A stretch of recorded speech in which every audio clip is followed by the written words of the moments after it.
Chers amis, bonjour et bienvenue dans cette nouvelle vidéo dans laquelle aujourd'hui on reçoit Simon, Media Buyer Google spécialisé dans tout ce qui est commerce en ligne. On va parler de tout ça avec lui.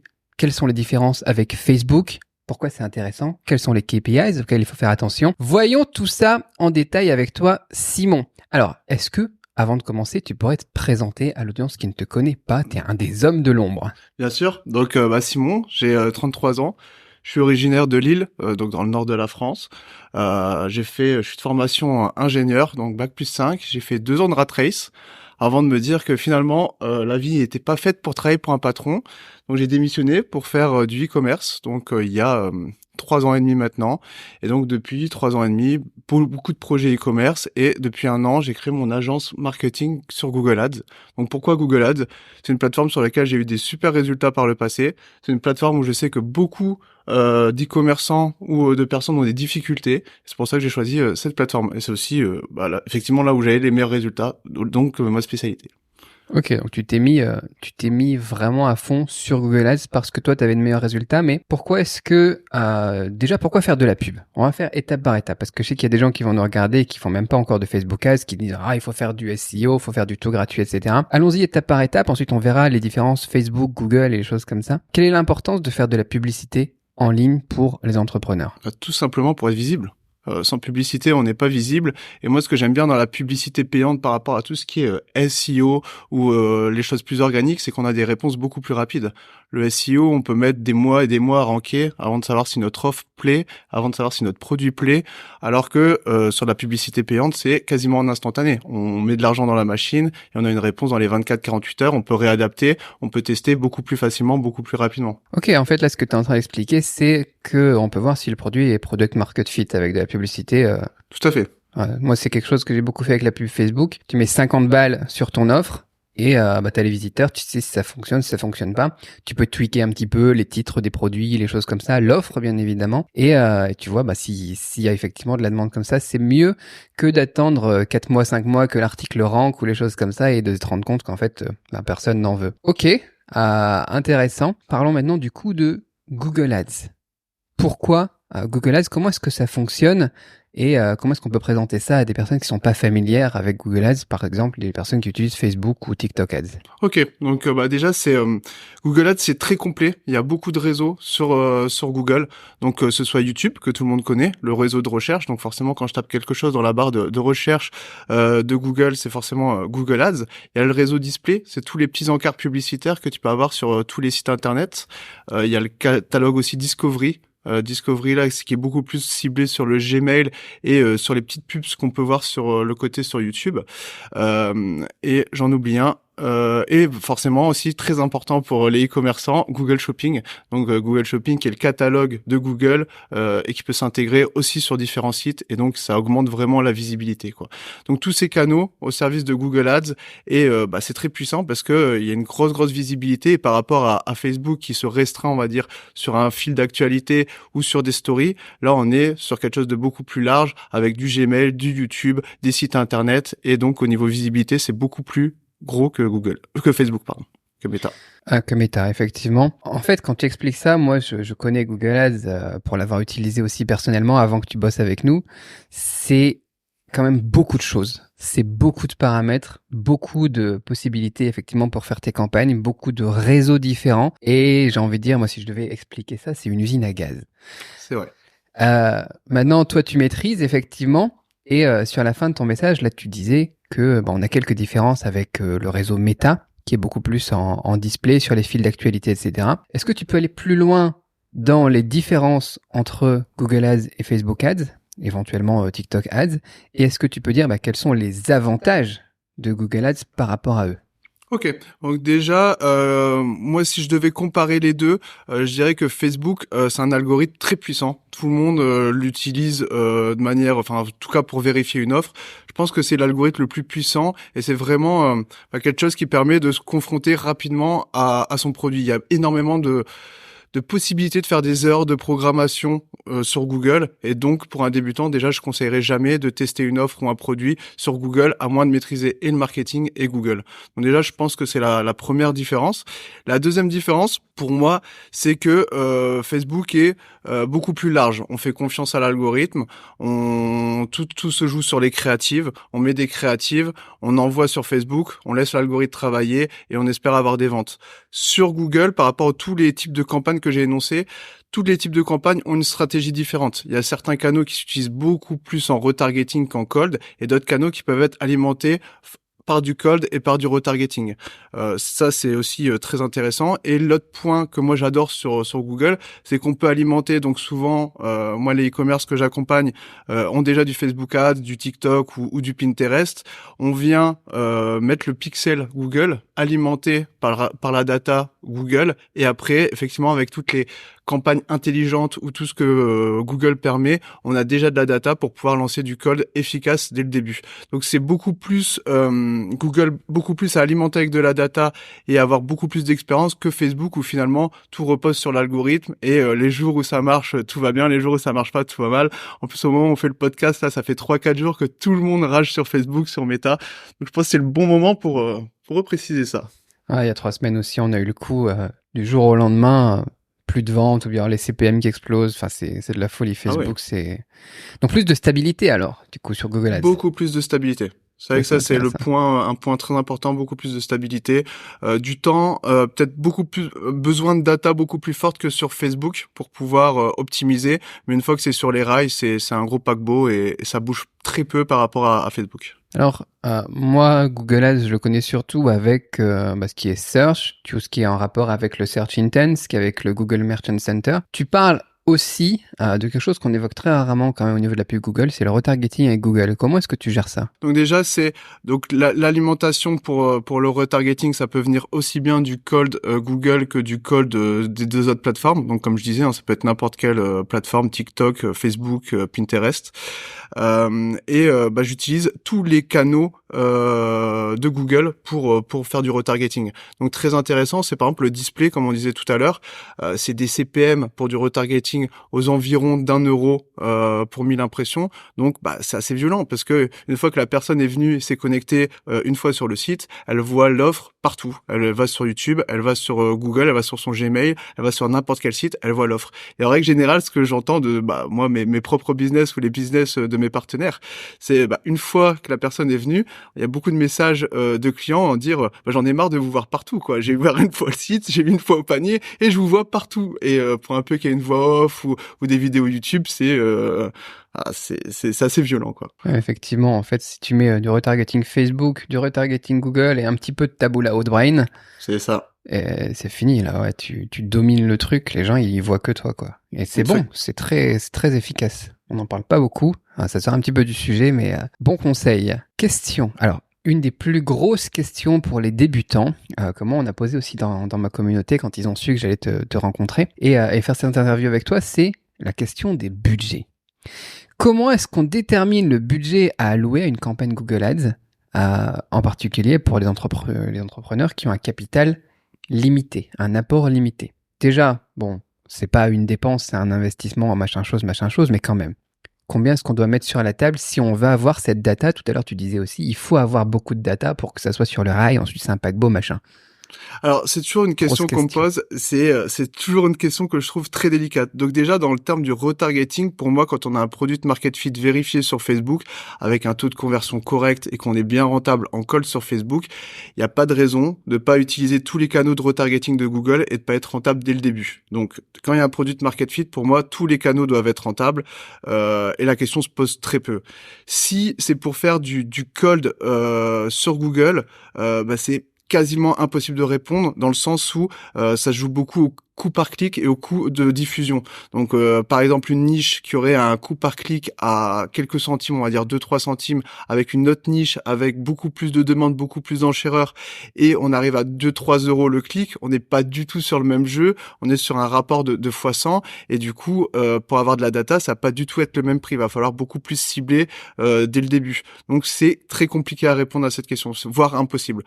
Souvent ce que je dis, ce que je préconise, c'est prévoir au moins 50 € par jour, histoire d'avoir quand même de la data qui rentre et de pouvoir l'optimiser. Toujours pareil avec une stratégie, pas aller dépenser n'importe comment parce que ça peut aller très vite sur Google. Quelque chose de très bien aussi sur Google, c'est qu'ils donnent un bon d'achat, parce que je pense qu'ils savent que les nouveaux enchéreurs souvent font beaucoup de bêtises et du coup ils donnent un bon d'achat pour la même somme dépensée, entre 75 et 600 € en fonction des moments. Et c'est vrai que ça, c'est très utile aussi pour faire ses premiers tests et avoir justement cette data qui permet d'optimiser, quoi. Et 50 € par jour, après combien de temps on peut avoir des résultats? Parce que là, les gens dans les commentaires, je les vois déjà, je les sens déjà, ils disent ok, mais alors c'est pendant combien de jours pour avoir suffisamment de data et se dire ok, on continue, ou on tweak un peu, ou on évolue?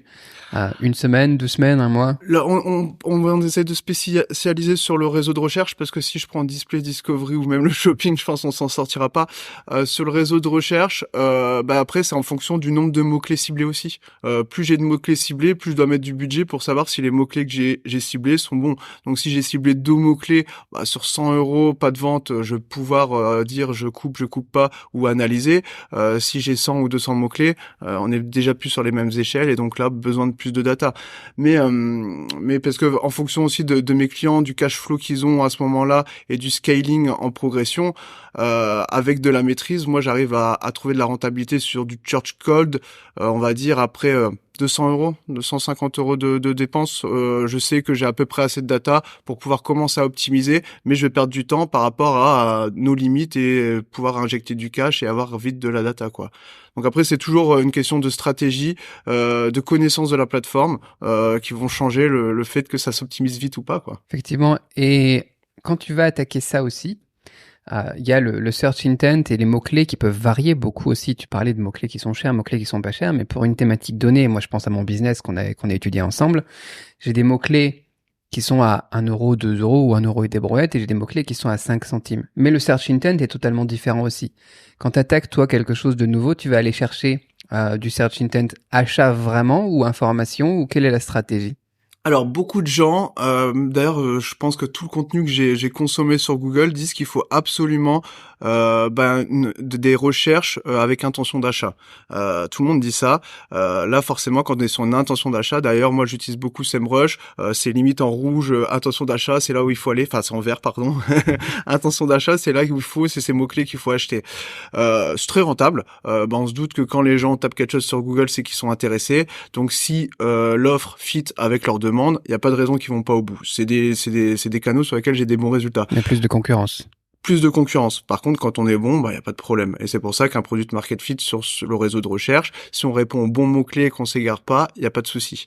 Par contre, moi, je suis très friand d'aller chercher de l'informationnel détourné à des coûts par clic très bas et justement de les remettre sur une offre qui convertit. Et donc, si je paye 10 fois moins cher le mot-clé pour de l'informationnel et que je convertis même 2 fois moins, je suis quand même 5 fois plus rentable que avec des mots-clés de transactions. Et j'ai souvent des meilleurs résultats comme ça. J'essaie de pas trop le dire. Là où parce que pour mes business et mes clients, c'est une mine d'or, souvent une mine d'or, mais c'est intéressant. On met de la valeur nous sur la chaîne, hein. Oui. Il faut. Mais c'est vrai qu'en fait, je dévoile un peu le secret aussi, mais c'est vrai qu'en fait, c'est ce que tu disais tout à l'heure, faut être bon en marketing.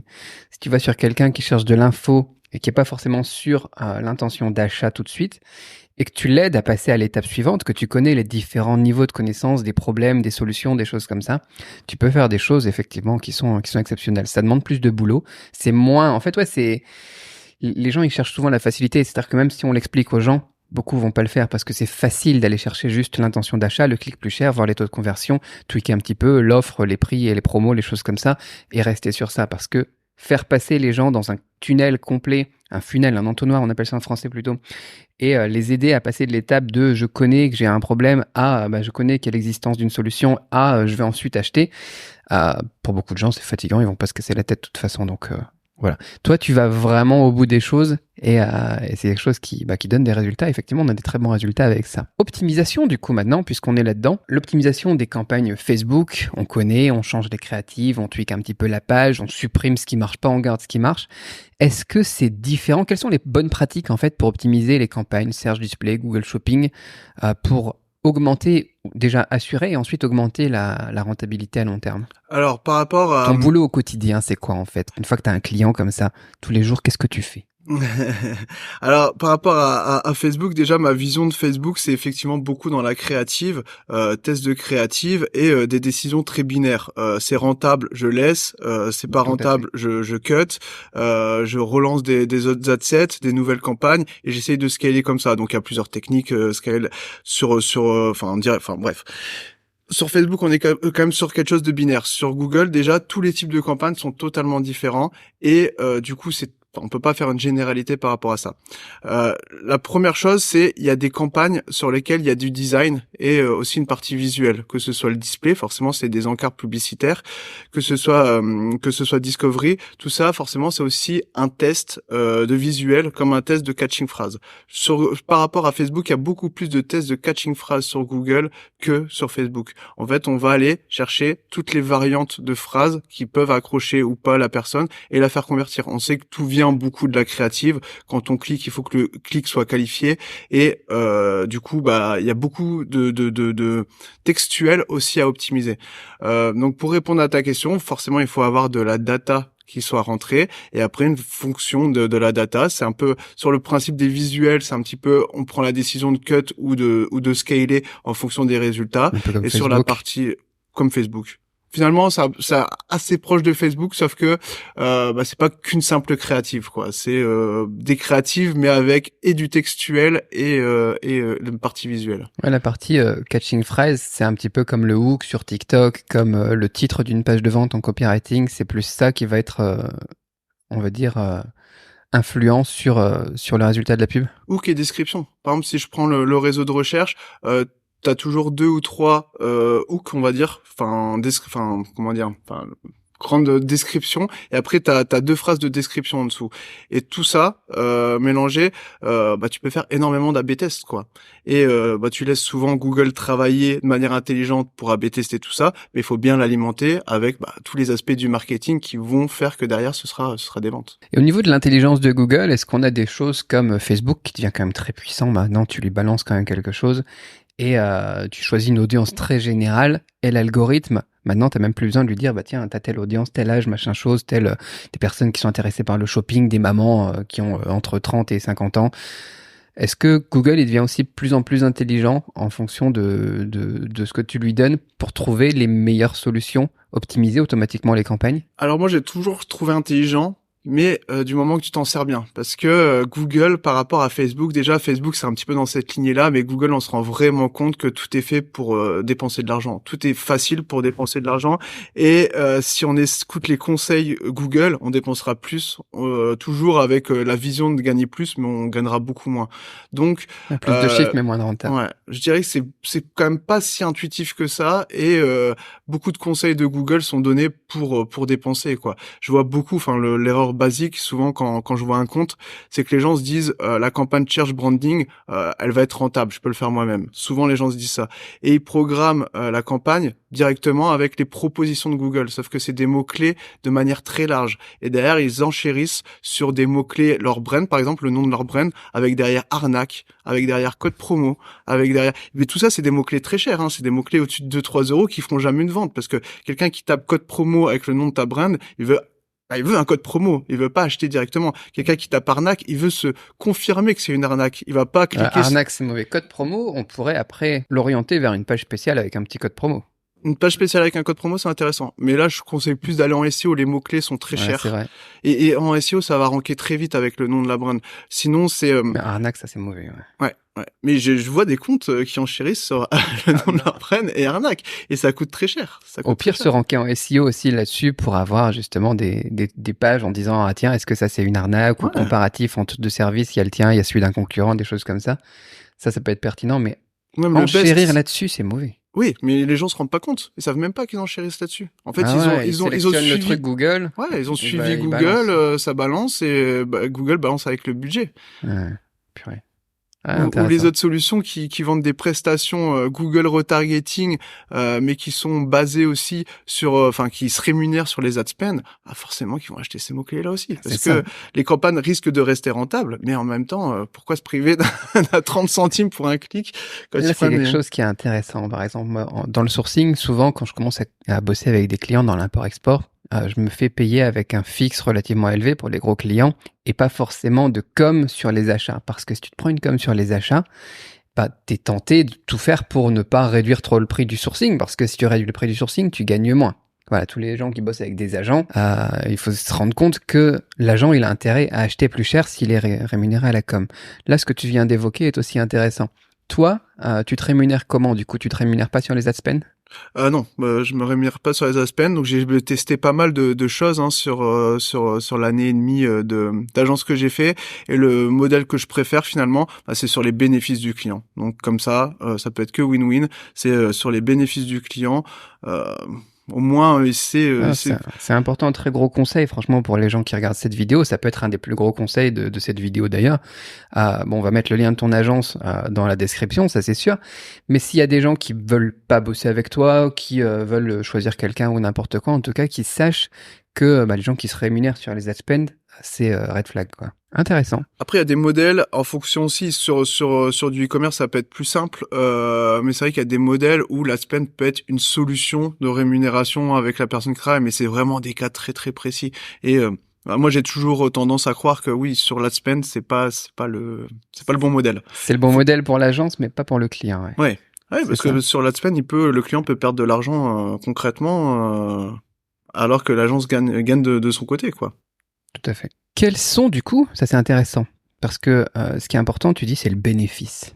Du coup, au niveau des KPIs, les indicateurs de performance, ou je sais pas comment ça s'appelle en français, quels sont les plus importants à suivre? On va parler du coup, je pense, de ROAS, parce que sur Facebook, moi j'en vois des gens qui me parlent, enfin c'est plus des débutants après quand ils font que du Facebook, mais qui me disent, ah bah tiens, ouais, mon CPM, mon CTR, mon CPC, les choses comme ça, alors qu'en fait, pour moi, ce qui m'intéresse le plus, c'est les ventes. Tu vois, c'est le retour sur investissement. Selon toi, est-ce que sur Google c'est pareil? Ou est-ce que tu n'es pas du tout d'accord avec moi d'ailleurs? Quels sont les principaux indicateurs de performance pour connaître, suivre le succès d'une campagne Google Ads? Ah bah déjà, moi je partage 100% ton opinion. Moi je me fixe que sur le ROS. Pour moi, tout le reste, c'est des KPI qui servent pas à grand chose.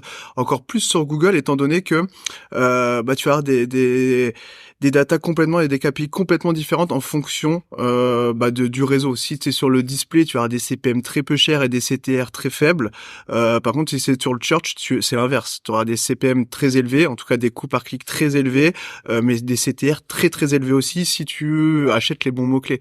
Donc déjà sur Google, ça veut rien dire, mais même sur Facebook, pour moi, j'ai vu, tu peux avoir les meilleurs CPM du monde, les meilleurs CTR du monde, faire des créas très clic à pute où les gens vont sur ta page, mais si ça convertit pas, ça sert à rien. Et finalement, le seul data qui est intéressante, c'est le ROS. Moi, je regarde que ça. Et d'ailleurs, je communique que ça à mes clients sur mes rapports hebdomadaires. Je communique que sur le ROS. C'est ce qui les intéresse, c'est l'argent que je leur fais gagner. Moi, c'est ce qui m'intéresse, l'argent que je leur fais gagner. Tout le reste, pour moi, c'est du détail. Et encore plus, comme on a évoqué, en fonction des niches, je paye pas du tout le même prix sur les mots-clés. Donc, ça a peu de sens d'étudier ça, quoi. Ouais, ça, c'est comme, même quand on fait de l'emailing ou les choses, tu vois, c'est se dire combien ça vend. Tout simplement, on s'en fout des métriques, des vanity metrics, comme ils disent, sur les trucs qui flattent l'ego, etc. Mon CPM, il est super faible, ou mon taux d'ouverture d'email, il est super élevé, etc. Si derrière, ça fait pas d'argent, quoi. C'est ça. J'ai tant d'abonnés sur YouTube, c'est génial, quoi. On s'en fout, en fait, tu vois. Pour moi, le seul moment où ça peut être intéressant, c'est quand tu fais un testing produit, peut-être, sur Facebook. Première journée, deuxième journée, t'as pas de vente. Est-ce que ça vient de tes créas? Parce qu'on sait que ça vient beaucoup des créas. Est-ce que c'est un problème de clics pour arriver sur le site? Ou est-ce que les gens, ils regardent pas les bons trucs. Je sais pas, une créa vidéo, tu vas regarder, combien est-ce qu'il y a de pourcents de les vidéos qui regardent? Les gens, ils vont continuer à regarder les CPC, les CTR, ils vont pas regarder combien de personnes ont regardé plus que le hook, combien de personnes ont regardé plus que 3 secondes de la vidéo, quoi. Faut se former, faut comprendre un petit peu pourquoi est-ce que tu fais chaque action.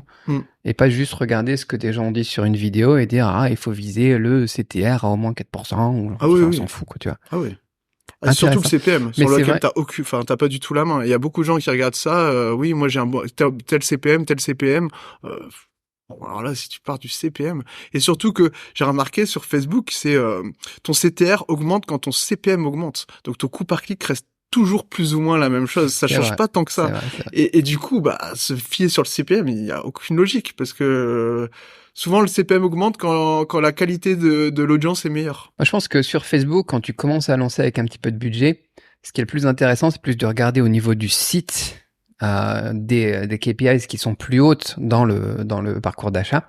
C'est-à-dire que par exemple le nombre d'ajouts au panier, le nombre de pages vues, des choses comme ça, plutôt que la vente, c'est plus une priorité plutôt que d'aller chercher dans les KPIs sur Facebook en fait. Ouais. Parce que tu sais que tu les fais avancer à l'étape suivante à chaque fois. Si on a un débutant qui veut se lancer dans la publicité sur Google, voilà. Ça c'est une question de la communauté. Qu'est-ce que t'as comme conseil? Attends non, j'ai une question très importante. Le ROSBE. On en parle ou pas? Allez, on en parle. Allez, juste avant ça, parce qu'on est dans les KPIs encore, une des métriques que la plupart des gens ne connaissent pas, c'est leur ROSBE. Est-ce que tu peux nous en dire vite fait un petit peu là-dessus? Comment ça se calcule et pourquoi c'est important? Oui, le ROSBE ou même beaucoup plus simple à calculer, le coût par achat break-even, surtout pour les gens qui font du testing en monoproduit, c'est le moment sur lequel je vais commencer à gagner de l'argent par rapport à tous les frais fixes et le budget publicitaire quoi. Donc le ROSBE, quand on dit un ROSBE, c'est par exemple quand on dit 1,4, c'est quand je suis au-dessus de 1,4, je commence à gagner de l'argent. Quand je suis en dessous d'1,4, je perds de l'argent. Et ça, effectivement, il y a encore beaucoup de gens qui font du business et qui ont pas la connaissance de leur ROS ou leur coût par achat break-even. Et du coup, je vois pas comment tu peux être rentable. Et d'ailleurs, c'est même, l'erreur est faite par des gens qui ont quand même une maîtrise et qui ont déjà généré quand même pas mal d'argent. Donc, c'est vraiment, pour moi, un sujet très, très important, quoi. Et si t'es break-even tout juste et que ça fonctionne en break-even, comme ça, tu gardes les publicités généralement, tu continues à essayer d'optimiser? Alors sur Google, si on parle sur Google, ouais. Ça dépend le but de la campagne. Par exemple, tu vois, sur du display, du break ou même du YouTube retarget, si je suis break-even, ça arrive pas, souvent je suis au-dessus du break-even. Mais derrière, ce qui est intéressant, c'est que tu peux regarder aussi les conversions après affichage. Ça fait partie du retargeting global, même s'ils ont pas cliqué sur la publicité, ils ont pas acheté sur la publicité, tu sais qu'ils ont vu X fois ton offre en se connectant sur les sites et que ça a contribué à l'achat final de la personne. Finalement, elle a pas cliqué, la campagne n'est pas rentable en tant que telle, elle a pas comptabilisé, mais elle a bien vu cet encart publicitaire sur le site et ça a contribué. Et on sait très bien que en règle générale, il faut être confronté 7 fois à l'offre avant de passer à l'action. Donc, de les voir partout sur les sites et sur YouTube, ça aide dans ce parcours-là. Donc, je prends ça comme base. Donc, c'est vraiment en fonction de l'objectif de la campagne. Est-ce que c'est de faire de l'argent? Est-ce que c'est de contribuer au retargeting? Même si je laisserai jamais une campagne en dessous du ROS break-even. Et sur Facebook, ça dépend le produit, parce que tu peux très bien avoir un produit avec du consommable et dans ces cas-là, ton ROS break-even, ça veut dire que les gens vont racheter chez toi, donc tu vas faire de l'argent. Tu peux très bien dire que de toute façon, le mail vaut de l'argent. Exactement, c'est ça que je voulais évoquer. Bon, c'est bon. Vas-y.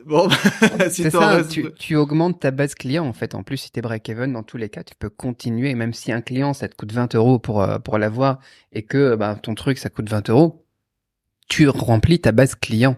Et derrière, les emails, le retargeting, les nouveaux produits, le calendrier de promotion, etc. Effectivement. C'est ça. Si t'es break-even sur ton cold, tu gagnes de l'argent. Si c'est bien exploité, tu gagnes de l'argent. À condition d'être vraiment à ton break-even. Parce que, et de l'avoir bien calculé. Et de pas oublier certains petits coûts. Parce que, y a quand même pas mal d'erreurs possibles. Bon, après, c'est vrai que moi, sur certaines boutiques ou sur des business, le break-even, je compte pas forcément, les frais de serveur, les frais de Shopify, des trucs comme ça. Mais je sais que derrière, mes stratégies de calendrier de promotion, d'exploitation des bases mail que j'adore, je sais que je suis rentable, quoi.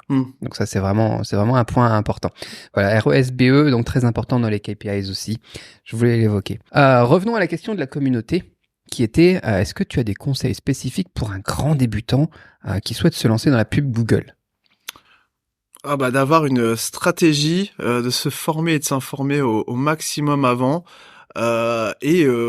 Soit s'il a pas les compétences sur Google Ads, moi je lui conseille déjà faut avoir les compétences marketing et je lui conseille d'avoir le product market fit. Je conseille pas pour des débutants ou en tout cas des gens qui maîtrisent ni le marketing ou en tout cas pas Google Ads, je conseille pas de faire du testing produit sur Google. Il y a des possibilités, il y a des choses à faire, mais pour moi faut maîtriser le marketing pour s'aventurer. C'est quand même un canot assez difficile pour quelqu'un qui a jamais pris en main. Donc je conseillerais plus d'aller vérifier son offre sur du Facebook, du Meta ou même du TikTok pour ceux qui ont moins de moyens. C'est quelque chose qui marche plutôt bien. Je vois TikTok, un paquet de gens confirmer leur offre sur TikTok et après passer sur les autres canaux.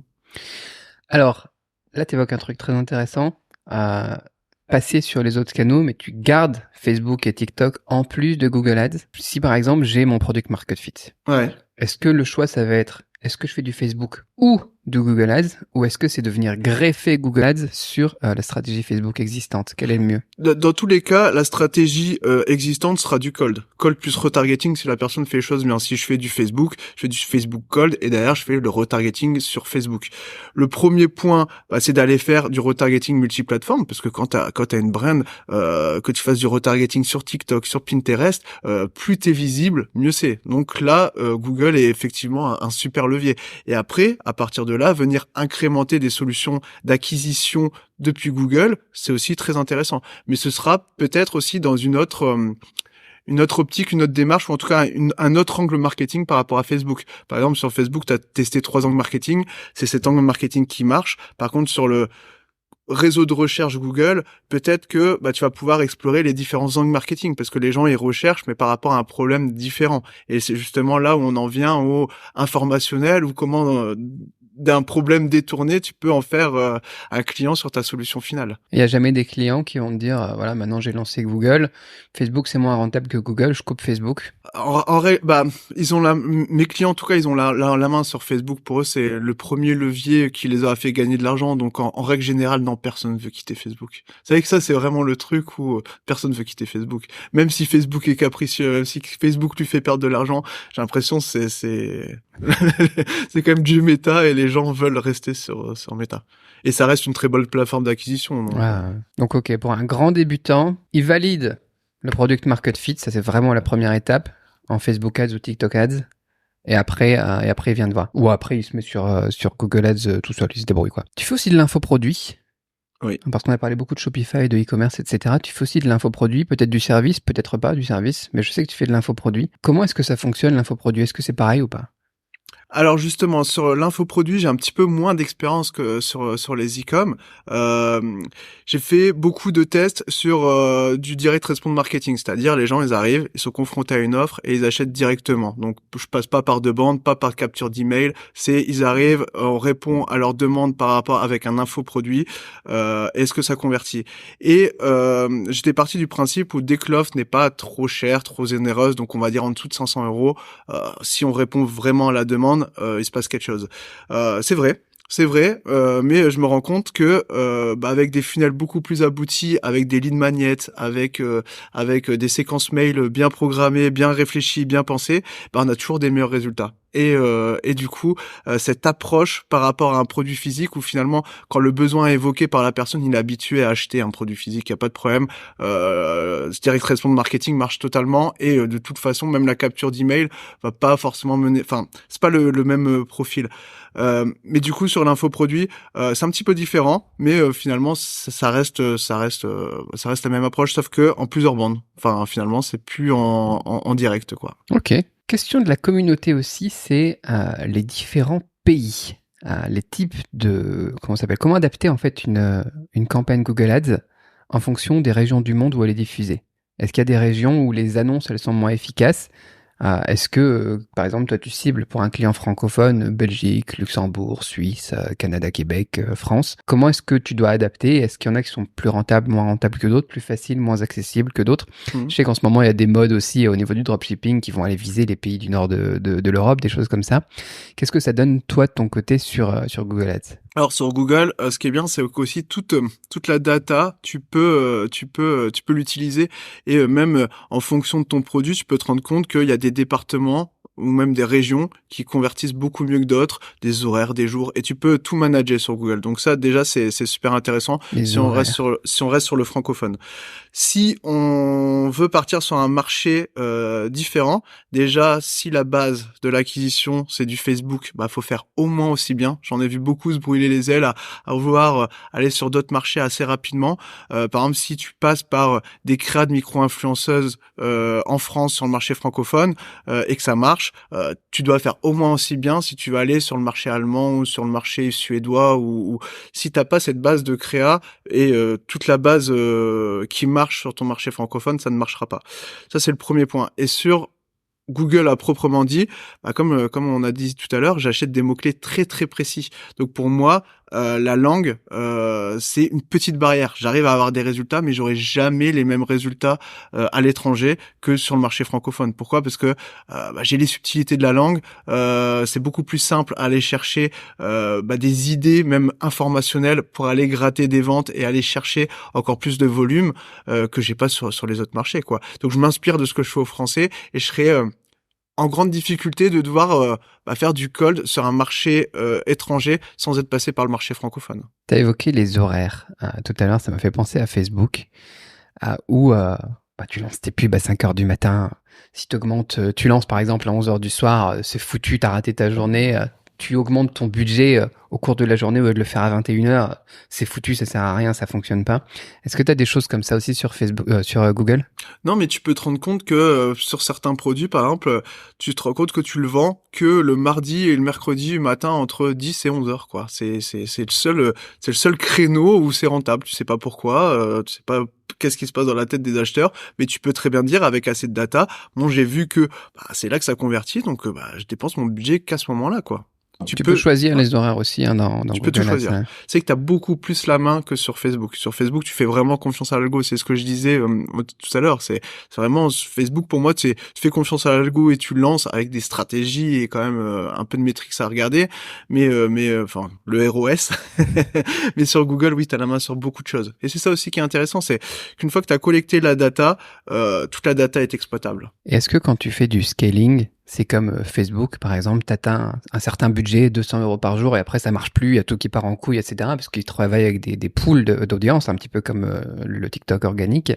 Est-ce que c'est pareil, ou est-ce que c'est plus facile de scaler et de rediminuer et de réaugmenter sans avoir trop d'influence sur les résultats sur Google ? Alors le budget n'a rien à voir avec les résultats. Par contre, il y a quand même un plafond de verre sur Google qui est lié au volume de recherche. Souvent, mes clients me disent au bout de quelques jours, est-ce qu'on peut scaler ? On arrive à scaler, mais on arrive toujours à une limite. Sur du cold, on va dire, où on utilise on utilise toutes les capacités de Google, on arrive à aller chercher un peu de volume, mais ça reste limité. On est un peu dans le même processus que Facebook, mais sur tout ce qui est recherche, on va être limité sur le volume. Mais par contre, l'impact, enfin le prix payé et le coût publicitaire n'a aucun impact sur les résultats. Tant que, si t'achètes les bons mots-clés au bon prix, si tu dépenses 100 ou 10 €, tu seras rentable sur le même degré. À peu près le même pourcentage de conversion. Oui. Ça, c'est important parce que Facebook, ça peut être tout ou rien quand tu augmentes ou quand tu diminues tes budgets. Des fois à 10 € près. Hein. Et comme tu évoquais ça, justement, des fois à 10 € près. Non, mais parfois tu passes la barre des 50, il n'y a plus rien qui va. Parfois tu pars à la base des 200, il n'y a plus rien qui va. C'est Facebook, quoi. Mais là, tu vois, par exemple, tu dis, le mardi et le vendredi, on va vendre plus. Éventuellement, après les salaires, le 25 du mois, on va vendre plus et augmenter les budgets à ce moment-là. Après les allocs, le 5 du mois, on va augmenter les budgets, etc. et on rediminue après.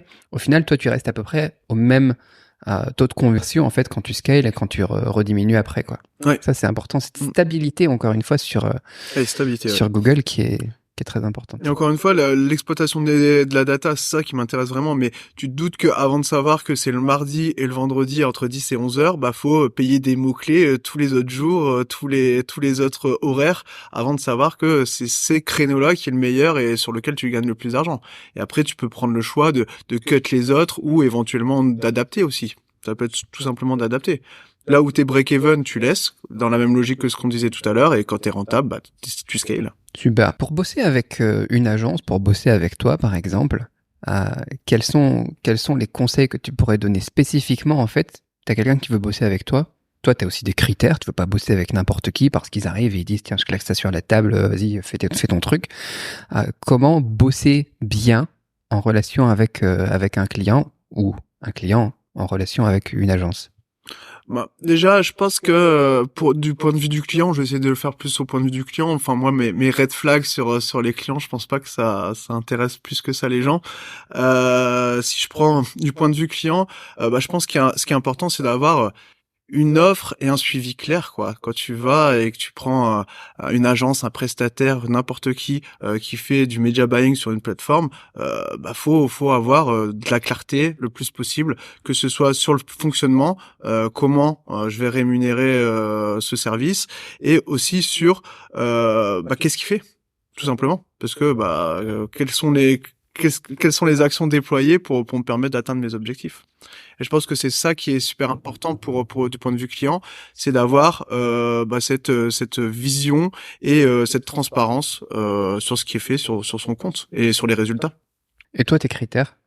Moi, mes critères pour travailler avec quelqu'un, quand même du point de vue de l'agence aussi, parce que je sais que on a parlé du product market fit, des choses comme ça. Toi, tu vas dire à un client, t'as pas un product market fit, je travaille pas avec toi, ou c'est ça. Est-ce que tu fais pas autant de ventes et je veux pas bosser avec toi, ou comment ça Moi, se passe? c'est ça. En fait, pour travailler avec quelqu'un, pour filtrer aussi, parce qu'après, les gens cliquent dans le lien dans la description, ils vont tous dire, ah, Simon, tu peux bosser avec moi, etc., qu'ils sachent un petit peu. Moi, mon critère, c'est mon premier critère avant la personne aussi, parce que pour moi, c'est un partenariat plus que une relation client. Ouais. Du coup, il y a déjà la personne, ça c'est un critère qui est quand même important. Et sinon, le critère pour pouvoir travailler avec un site, que ce soit du high ticket en infoproduit ou un e-commerce, c'est le product market fit, tout simplement. C'est ce qu'on disait. Et donc, comment je sais si le produit est market fit? C'est le taux de conversion, quoi, tout simplement. Quand les personnes sont confrontées à cette offre, est-ce que ça marche ou ça marche pas? Et par rapport à ce qu'on disait tout à l'heure, par exemple, l'infoproduit, j'ai essayé de prendre des infopreneurs avec une offre qui convertit et une offre qui convertit pas.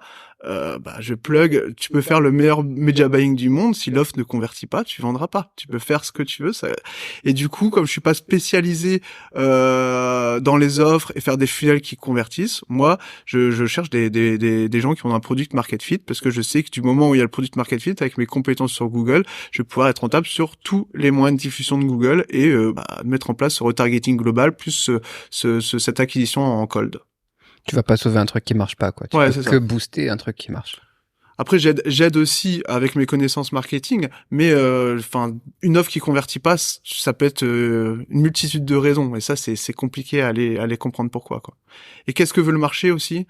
Des fois, le nombre d'exemples où les gens sont en, on va dire, drop crasseux avec une photo AliExpress, pas de description, ils vendent, ils sont rentables. Ils prennent un photographe professionnel, ils font le stock offre, ils font tout bien, ils livrent en 24 heures. Limite, c'est écrit fabriqué en France, bio, je sais pas quoi, et du jour au lendemain, ça vend plus. Ça vendait beaucoup mieux avec la photo AliExpress et sans description. Ça, c'est inexplicable, quoi. Ah, mais après, c'est le marché qui est choisi, hein.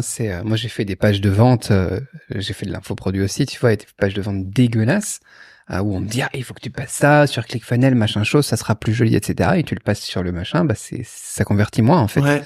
Et dans certaines thématiques, t'as un truc qui ressemble à un site de 98, tu fais plus de ventes que sur quelque chose qui a l'air ultra moderne et super bien chiadé, quoi. Ouais. C'est contre-intuitif. C'est contre-intuitif, mais c'est le marché qui a raison. Ouais. Et il y a quelque chose que tu évoquais tout à l'heure de toute façon qui est vraiment important, c'est les tests, les split tests, les tests AB. Et il y a que comme ça, effectivement, que tu peux trouver ton truc. Ça, c'est quelque chose que les entrepreneurs doivent faire. Faites pas évoluer votre design de site Shopify ou n'importe quoi en vous disant ça va convertir plus sans faire de sauvegarde avant, parce que ça peut être l'inverse, en fait.